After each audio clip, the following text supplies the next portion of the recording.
Saya sedang menyampaikan seri khotbah pribadi sehat, bahagia, berdampak. Kenapa, saudara, Tuhan ini mau kita sehat dan bahagia? Karena memang Tuhan mendesain kita untuk kehidupan kita berdampak. Yesus berkata, kamu adalah garam dan terang dunia. Garam dan terang bicara mengenai pengaruh, bicara mengenai dampak. Tuhan mau kita menjadi pribadi-pribadi yang punya pengaruh, ya. Itulah sebabnya maka hari ini Tuhan mau kita praktekkan ini menjadi sebuah gaya hidup kita, yaitu Thanksgiving. Thanksgiving menjadi gaya hidup daripada setiap kita. Ketika kita belajar mengucap syukur, maka kita akan mengalami banyak hal terbaik yang Tuhan siapkan buat kita. 1 Tesalonika 5:18 berkata begini, mari kita baca bersama, 2-3. Mengucap syukurlah dalam segala hal, sebab itulah yang dikehendaki Allah di dalam Kristus Yesus bagi kamu. Ya. Mengucap syukurlah dalam segala hal. Ini tentu tidak mudah, karena segala hal itu berarti semua yang baik maupun semua yang buruk. Dalam kondisi sehat maupun kondisi sakit. Lagi kondisi berkelimpahan maupun berkekurangan.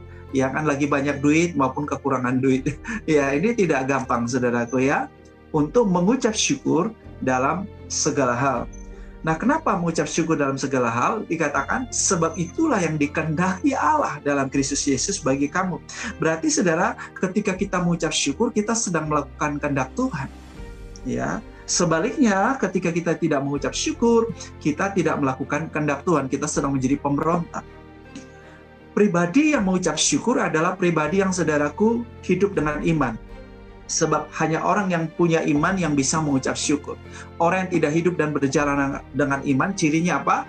Sebentar-sebentar bersungut-sungut, sebentar-sebentar ngomel, sebentar-sebentar marah, sebentar-sebentar, ya orang Jawa bilang ngedumel, ya kan? ini ciri orang-orang yang nggak punya iman. Tetapi kalau orang yang beriman, sebentar-sebentar haleluya, sebentar-sebentar puji Tuhan, sebentar-sebentar bersyukur, sebentar-sebentar bilang Tuhan baik, ya kan? Itu orang yang beriman, saudara. Ya, sejarah bangsa Israel menjadi pelajaran buat kita pada waktu mereka ya dari Mesir ke tanah perjanjian. Banyak mayat mereka berhantaran di padang gurun. Kenapa? Karena mereka tidak belajar mengucap syukur. Mereka lebih banyak bersungut-sungut, marah-marah. Dan itu sangat mengganggu hati Tuhan. Ya, Tuhan itu cepat tersinggung dengan persungutan. Tuhan itu, kalau saya bisa pakai bahasanya kita gitu ya, Tuhan itu cepat terpancing emosinya juga. Kalau kita tuh sebentar-sebentar ngomel, bersungut-sungut, waduh, Tuhan tuh cepat reaktif, ya. Nah, kalau begitu sebaliknya gimana kalau kita mengucap syukur? Wah, kalau mengucap syukur, ya sebaliknya berarti juga Tuhan itu respon banget. Tuhan suka sekali, saudara, ketika kita mengucap syukur, ya. Nah, sebab itu kita mau belajar mengucap syukur. Tapi terus terang ya, kita harus akui bahwa mengucap syukur nggak mudah. Kalau lagi semuanya baik, mengucap syukur gampang, saudara. Disayang-sayang istri, dielus-elus istri, dihormati istri, ya istri ada submit kepada kita, ada penundukan diri. Wah, gampang, saudara-saudara, mengucap syukur. Sebaliknya suami mengasihi istri, suami kasih uang yang cukup setiap bulannya kepada istri. Wah, dan istri mengucap syukur itu gampang, saudaraku ya. Tapi kalau sebaliknya, tidak mudah untuk mengucap syukur. Nah, saya percaya Bapak Ibu mau memiliki gaya hidup mengucap syukur. Tapi kita perlu temukan alasan hari ini. Kenapa sih saya harus mengucap syukur? Apa bisa saya mengucap syukur? Saya yakin kita bisa mengucap syukur kalau saudara-saudara, saudara mengerti mengapa kita mengucap syukur. Kalau kita punya alasan mengapa kita mengucap syukur, saudara. Nah, saya akan bagikan pada saudara semuanya, Bapak Ibu, ya, sedikitnya ada 5 alasan kita mengucap syukur. Dan saya percaya bahwa sejak hari ini kita akan punya gaya hidup mengucapkan syukur. Katakan amin.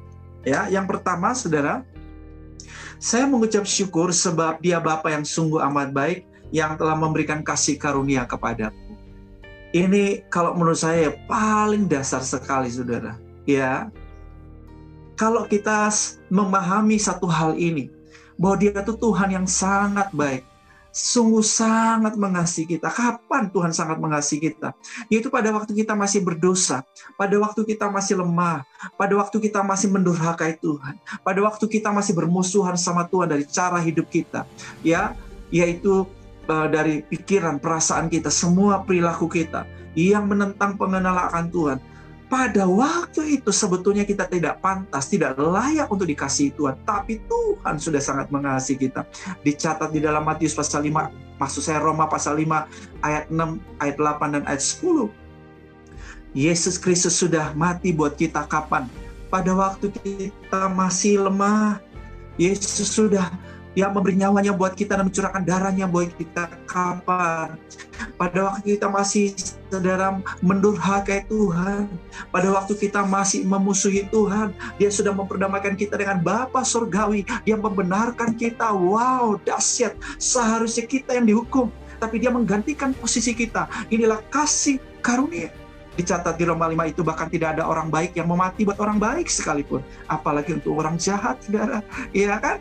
Belum tentu seorang suami yang baik punya rela, saudara-saudara, memberikan nyawanya buat istrinya. Belum tentu buat istrinya yang baik. Atau sebaliknya, istri yang baik sekali kepada suaminya mau memberikan nyawanya buat suaminya yang baik. Belum tentu. Apalagi seorang istri yang baik mau memberikan nyawanya buat suami yang jahat dan sebaliknya. Betul ya? Jadi saudara, kalau kita menyadari grace of God, kasih karunia Tuhan, bahwa kita udah terima kasih karunia ini, saya dia diberikan jaminan keselamatan. Dahsyat, luar biasa. Yesus berkata pada murid-muridnya, berbahagialah, bersukacitalah, bukan karena iblis takluk kepadamu, tetapi karena namamu terdaftar dalam buku kehidupan di surga. Wow, saudara, ada jaminan keselamatan for those who believe in Jesus' name. Barang siapa yang percaya kepada nama Yesus beroleh hidup yang kekal. Yang percaya katakan amin. Haleluya. Saudara ngerti hal ini, saudara berbahagia, saudara akan mengucap syukur bahwa saudara yang percaya dan menerima Dia diberi kuasa menjadi anak-anaknya. Puji Tuhan, kita anaknya. Kita menjadi warga kerajaan surga. Kita telah diberkati dengan segala berkat rohani di dalam surga. Ya, dicatat Efesus 1 ayat 3, kita sudah diberkati dengan segala berkat rohani di dalam surga. Walau faktanya, realitasnya hidup kita sederhana. Mungkin kita berkekurangan secara materi, ya, secara kebendaan. Kita tidak punya banyak, saudara-saudara, ya, dibanding orang lain. Kita juga mungkin tidak merasa cukup, kita nggak punya tabungan yang banyak, tidak punya deposito, tidak punya properti. Saya beritahu saudara, sesungguhnya kita sudah diberkati. Yang setuju katakan amin. Kita diberkati, saudara, bukan ukurannya bukan kebendaan, ukurannya bukan berapa banyak duit yang kita punya, ukurannya berapa luas tanah yang kita punya, ukurannya bukan itu. Tetapi ketika kita, saudaraku, mendapatkan jaminan keselamatan dalam Yesus, diberi kuasa menjadi anak, menjadi warga kerajaan, bukankah ini berkat yang saudara kita nggak bisa, saudaraku, ya, konversi dengan uang, saudara? Berapa duit untuk ini, saudara? Luar biasa, saudara. Jadi saudara, mari kita bersyukur karena kita orang-orang yang sudah punya semua ini. Kita adalah pribadi yang sungguh dikasih oleh Bapa Surga. Kita sudah dapat kasih karunia, dapat keselamatan, ya, diberi kuasa menjadi anak, menjadi warga kerajaan surga. Ya, kita telah diberkati dengan segala berkat rohani di dalam surga. Puji Tuhan. Sebab itu mari kita mengucap syukur. Amin. Yang kedua, saya mengucap syukur sebab Dia membuat segala sesuatu indah pada waktunya. Kita pingin cepat-cepat, karena memang kita hidup dalam masa ya semuanya serba cepat, saudara. Jadi ini membentuk mentalitas instan di dalam diri kita. Kita tuh nggak bisa sabaran, itu terus terang ya, kita nggak bisa sabaran. Ya, semua kita pingin serba cepat. Nah, ini sudah membentuk mentalitas kita. Tentu ada hal positif, tapi juga ada hal negatifnya. Kita nggak sabaran untuk melihat janji Tuhan terpenuhi dalam hidup kita atau terwujud dalam hidup kita. Ya, Tuhan itu punya well planning. Tuhan itu nggak sembarangan. Tuhan itu juga bukan bersifat spontan sebetulnya. Tuhan itu sangat well planning. Ya, seorang perencana yang sangat jenius sekali. Saudara bayangkan nggak bahwa kita ini sudah dipilihnya, sudah ditetapkannya, bahkan sebelum dunia dijadikan. Ini kejeniusan macam apa, saudara? Dahsyat nggak? Sebuah pengetahuan yang beyond the time. Wow, dahsyat sekali, saudara. Jadi tenang. Katakan bersama saya, yang terbaik sedang ada dalam perjalanan. Saudara, sabar, saudaraku. Ya, saya suka lagu Kidung Jemaat ini, saudaraku ya. Sabar dalam susah dukamu, sabar, Tuhan Allah sertamu, ya kan? Sabar. Nah, kita perlu belajar sabar. Bilang sama orang di sebelahmu, sabar Pak ya, sabar Nak, sabar Bu, sabar suamiku, sabar istriku ya. Bilang sabar, tenang. He make all things beautiful in His time. Puji Tuhan. Ya kan? Jadi hari ini kita punya alasan untuk bersyukur. Bersyukurlah. Kita mau bersyukur sebab Tuhan membuat segala sesuatu indah pada waktunya. Yang ketiga, saya mengucap syukur sebab Dia sanggup melakukan apapun. Ya, dan Dia selalu punya cara dan tidak ada yang mustahil bagi Dia. Kalau saudara percaya bahwa Tuhan sanggup, maka mengucap syukurlah. Kalau saudara percaya Tuhan selalu punya cara, mengucap syukurlah. Kalau saudara percaya tidak ada yang mustahil bagi Tuhan, mengucap syukurlah. Ketika saudara mengucap syukur, engkau sedang bilang, Dia sanggup, Yesus sanggup. Ketika engkau mengucap syukur, engkau sedang berkata begini, Kau selalu punya cara untuk menolongku. Ya kan? Kalau engkau percaya, engkau akan berkata, bagi Tuhan tak ada yang mustahil. Haleluya. Saya beritahu saudara, dengar baik-baik. Tuhan itu bukan digerakkan oleh saudara doa kita. Mohon jangan salah paham. Tuhan itu juga nggak digerakkan oleh puji-pujian kita. Mohon jangan salah paham. Tuhan juga tidak digerakkan oleh puasa kita berhari-hari. Mohon jangan salah paham. Tuhan juga tidak digerakkan karena kebutuhan dan masalah, kesukaran, kesulitan kita. Mohon jangan salah paham. Lalu Tuhan digerakkan oleh apa?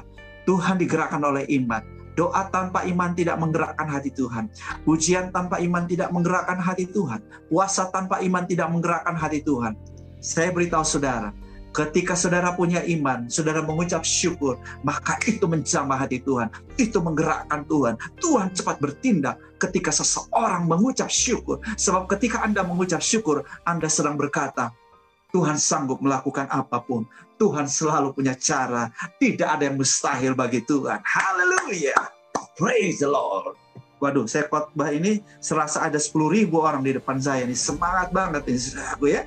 Haleluya. Saya nggak lihat wajah saudara semua. Saya lihat slide saya. Puji Tuhan. Itu yang ketiga. Yang keempat, saya mengucap syukur sebab Dia punya rancangan yang sungguh amat baik bagiku. Wow. Mungkin ada yang berpikir begini, pastor. Ya, kalau di gereja untuk kalangan Kristen mereka selalu panggil saya pastor, tapi ketika saya melakukan training mereka panggil saya coach. Anda boleh panggil saya coach, Anda boleh panggil saya pastor. Nah, saudara-saudara yang dikasih oleh Tuhan, ada yang bertanya, pastor, kalau Tuhan punya rancangan yang sungguh amat baik, mengapa saya ngalamin sakit seperti ini? Terus terang saya melihat Pak Henry tadi, wow, saya bilang luar biasa. Secara manusia kayaknya kalau Brother Henry itu ganteng seperti ini, handsome seperti ini. Wajahnya bersih, cerah, bersemangat, penuh energi seperti yang Anda lihat tadi di kesaksian tadi, saudara. Rasanya kok kayaknya yang tadi, kayaknya bukan Henry ya. Apa benar Henry yang ngalamin itu? Ya. Tapi ini bukti, saudara-saudara, bahwa Tuhan punya rancangan di balik persoalannya sakit penyakit yang dia alami. Lalu mungkin ada lagi yang bilang begini, oke, tapi kenapa, pastor? Ada yang sudah beriman, percaya, mengucap syukur, tapi kok nggak sembuh, pastor? Tapi ya mati, pastor. Saudara, saya mau beritahu, bahkan di balik kematian sekalipun, saya mau beritahu, Dia tetap Tuhan yang punya rancangan yang sungguh amat baik. Haleluya. Jadi saudara-saudara, jangan saudara memahami mujizat Tuhan itu adalah hanya sekedar bahwa disembuhkan, tadinya sakit sekarang sembuh, orang lumpuh berjalan, orang buta melihat. Yes, itu juga mujizat. Tetapi bahwa ketika saudara bisa menjalani masa-masa sukar dan masa sulit, dengan tetap percaya kepada Tuhan, dengan tetap mengucap syukur, sekalipun kelihatannya pertolongan tidak ada, sekalipun kelihatannya perubahan tidak ada, sekalipun kelihatannya Anda tetap merasa sakit, tetapi ada kekuatan dan kemampuan Anda untuk bersukacita di tengah-tengah keadaan yang sulit itu. Saya memberitahu, itu mujizat yang saudara alami. Saya melihat Popo itu, saya melihat mujizat. Karena Popo bilang kalau cucunya ya betul ya, kalau salah mohon dikoreksi. Kalau cucu saya nggak sembuh, saya nggak bakal jadi Kristen. Karena Popo itu tadinya beragama lain, kepercayaannya lain. Ya, dan ternyata saudaraku pelayan SOS yang luar biasa, yang setiap hari melayani dan kasih ketulusan tanpa pamrih itu saudara, tidak membuahkan mujizat kesembuhan buat cucu. Tetapi yang terjadi mujizat kematian. Oh, ini tidak diharapkan tentunya. Ini tidak diharapkan oleh Popo. Popo ingin melihat Yesus yang sanggup menyembuhkan cucunya. Tapi benar-benar mujizat terjadi. Semoga ada Popo juga lagi ikut ya. Tetapi mujizat terjadi. Popo bukannya, saudaraku, tetap pada keyakinan lamanya. Tapi justru Popo menjadi murid Yesus. Dan Popo luar biasa, saudara. Menjadi pelayan Tuhan yang memberkati banyak orang di rumah sakit. Wow, luar biasa, amazing. Ini mujizat, saudara-saudara. Ya, luar biasa. Jadi saudara-saudara, mari kita mengucap syukur. Ini seperti yang dilakukan Yusuf. Yusuf mengucap syukur. Dia bilang sama saudara-saudara, dia punya alasan untuk balas dendam dan membunuh saudaranya, memenjarakan saudaranya. Tetapi saudara, waktu itu dia berkata, kamu memang maksudkan jahat untuk aku, tapi Tuhan maksudkan baik untuk aku. Haleluya. Jadi kalaupun sekalipun saudara mengalami keadaan yang buruk, keadaan ya saudaraku yang sukar, yang sulit, saudara, karena saudaraku hal-hal yang tidak terduga ya bisa terjadi dari pihak-pihak yang memusuhi Anda, yang memperlakukan Anda dengan jahat. Saya beritahu, mengucap syukurlah. Karena di balik itu ada rancangan Tuhan yang sungguh amat baik. Mungkin Anda belum mengerti saat ini, tapi mengucap syukurlah dengan imanmu, yakin, percaya. Tuhan punya rancangan yang sungguh amat baik. Haleluya, haleluya. Yang terakhir, saya mengucap syukur sebab Dia memberikan kepadaku kekuatan. Dia memberikan kepadaku kemampuan dalam mengerjakan tugas dan tanggung jawab yang Dia berikan bagiku. Ya, atau saya sebut panggilan atau misi. Saudara-saudara, ini saya sebut mujizat. Hidup dalam kekuatan Tuhan, hidup dalam kemampuan Tuhan untuk mengerjakan tugas dan tanggung jawab yang dari Dia, ini sebuah mujizat. Sebab saudara, saya beritahu, kita sebagai manusia tidak mungkin dapat mengerjakan, kita tidak mampu dapat menjalankan tugas dan tanggung jawab. Kalau saya lihat Pastor Stefanus, orang lihat saya tuh juga orang sudah bingung sebetulnya. Orang bilang ini Pastor Bram orang gila mungkin ya. Lakukan like many things ya. Tetapi kalau saya lihat Pastor Stefanus lagi, saya lihat ini ada orang gila yang jauh lebih gila. Cara tidurnya gimana? Apakah dia nikmati tidurnya atau tidak? Yang dia pikirkan sekian banyak orang yang dia pikirkan. Kayaknya dia lupa dirinya sendiri. Dia lebih banyak memikirkan orang lain. Saya bilang, come on man. Kok bisa? Nah, tentu bisa karena memang ada kasih karunia Tuhan buat hambanya ini. Inilah panggilan Tuhan yang Tuhan berikan, spesial buat dia. Kita ikut-ikutan dia mungkin bisa stres, depresi. Kita ikut-ikutan dia bisa ya dirawat di rumah sakit jiwa, saudara. Ya, tetapi ketika kita mau berkata, Tuhan aku siap mau dipanggilan dalam hidupku. Saat itu ada kemampuan Tuhan, ada kekuatan Tuhan. Itulah sebabnya mari mengucap syukur. Semakin engkau mengucap syukur, engkau semakin dimampukan oleh Tuhan untuk melakukan tugas dan tanggung jawab yang Dia berikan. Orang yang mengucap syukur adalah orang-orang yang hidupnya dalam berkat yang luar biasa. Berkat dari mengucap syukur bukan saja kita hidup sehat dan bahagia dan hidup kita berdampak. Tetapi berkat dari mengucap syukur hidup kita memuliakan dan menyukakan hati Bapa. Berkat dari mengucap syukur hidup kita melimpah dengan berkat kasih karunia. Dan kita menarik favor-Nya setiap saat. Menarik kasih karunia setiap saat. Sebaliknya orang yang bersungut-sungut, ngedumel, marah-marah, sebentar-sebentar marah, ngedumel, bersungut-sungut, justru mendatangkan kutuk dalam hidupnya. Ya, orang yang selalu mengucap syukur mendatangkan berkat, hidupnya selaras dengan desain Tuhan. Dan yang mengalami yang sungguh amat baik dalam hidupnya, menjadi yang terbaik dalam desain Tuhan atas hidupnya. Saudara yang dikasih oleh Tuhan, mari kita hidup dengan pengucapan syukur. Ada satu istilah yang saya suka dari bahasa Jawa, yang mari kita ingat dan kita praktekkan dalam hidup kita, yaitu legowo. Legowo itu artinya belajar ikhlas. Belajar udahlah, udah terjadi, mau apa lagi? Ya. Tadi pagi saya sedikit singgung ini juga di ibadah satu. Dan saudara, tadi saya baru pulang taping lagi dari program ibadah online, saudara. Saya terburu-buru balik ke rumah karena saya harus persiapkan lagi untuk ibadah jam 5 ini, saudara. Saya kurang memperhatikan bahwa di depan mobil saya, di samping kirinya, itu ada drum. Dan saya sedikit menyenggol. Saya udah mau hilang damai sejahtera. Saya jalan terus, saya turun, saya lihat, oh ada baret, ada goresan-goresan. Saya bilang, ya sudahlah, udah terjadi. Ya paling nanti tinggal dicat, dirapikan lagi. Ya sudah. Hidup ini, saudara, kita itu ya harusnya begitu, saudara. Nggak usah terlalu, rusak sedikit, kita tuh, aduh, nggak bisa tidur, saudara. Hilang sedikit, waduh, nggak bisa tidur, saudara gue. Ditipu orang, aduh, susah. Ya, saudara-saudaraku ya. Udahlah, hidup ini nggak ada yang sempurna. Orang di sekitar kita juga nggak ada yang sempurna. Kita juga nggak ada yang sempurna. Nggak usah sebentar-sebentar nyesel, nyalain diri sendiri. Bagaimana kalau ini, bagaimana? Ya, bodoh sekali diriku ini. Nggak usah. Belajar enjoy life. Enjoy aja, saudaraku ya. Nikmati, saudara-saudaraku ya. Nah, caranya gimana? Udahlah, belajar let go, ya. Let go and wow.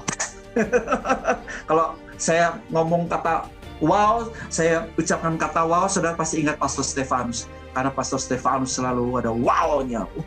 Dahsyat, saudara-saudara ya. Jadi mari kita selalu let go, yaitu let go and wow. Tuhan Yesus memberkati.